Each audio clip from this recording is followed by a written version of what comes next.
Hey everyone, this is Louisa Munson. You might know me as Mrs. M, and you're listening to the highlights of our ebook Should I Move to Portugal, which is celebrating the first 5 years of our family life in this amazing country.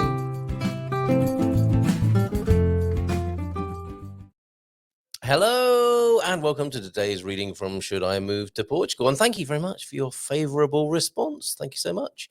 Let's get on with it, shall we? And take a look at today's page, which is First Night, New Dawn, finally. So yes, of course, we have arrived in the Peneda Gerês. We've stayed in Gerês. And let me read this to you. Looking through our photos from this time, including the near fried praying mantis, maybe a unique delicacy, the frying mantis, a new first, a culinary first for Portugal. It was a delight for us to see a heartwarming snap of two sleeping kids in their first Portuguese bed. It was a lovely photo seeing that, them soundly sleeping as we looked on, and we were a bit tired, I have to say. After several nights on sea and road, they looked contented as their doting and tired, yet exhilarated parents look on. Did we toast our arrival? I did ask Mrs. M about this, and I can't remember if we toasted our arrival. But what we did do is set an alarm to witness our first dawn in the new country. Up, bleary-eyed and ready for the rising sun, we waited and waited.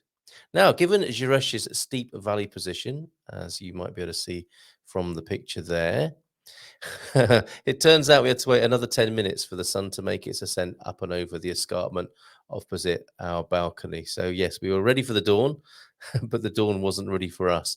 We had to wait a little bit longer for the sun to rise up and over the hillside opposite.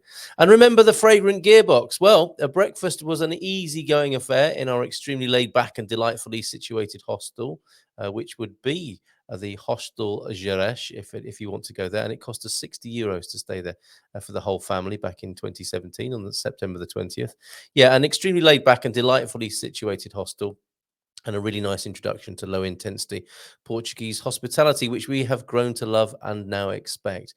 Yeah, it was a real is the word portent of how things roll in Portugal? Calma, tranquilo, words that have been shared with me by Portuguese people. Take it easy, and I think I'm into that now. It's safely say that I do mainly go about my life in a calma, tranquilo way.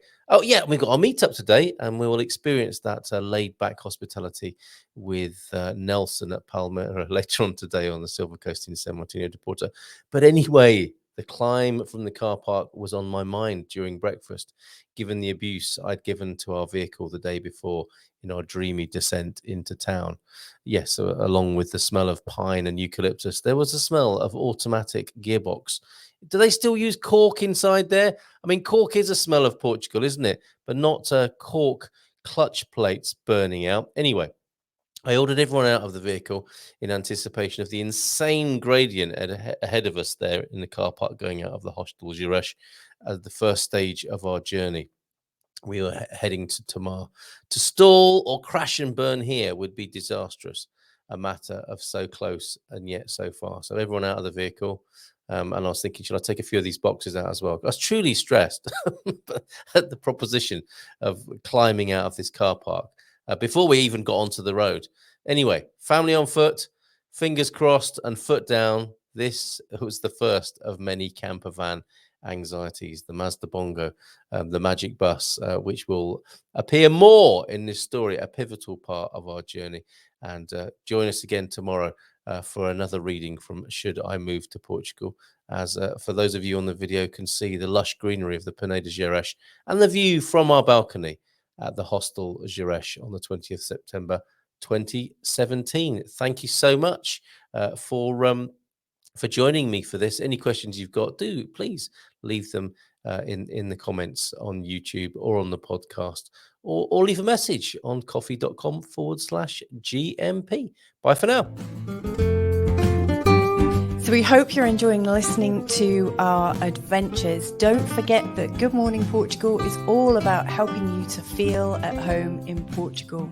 And if you'd like to know more about how we can help you on your journey, just go to www.goodmorningportugal.com.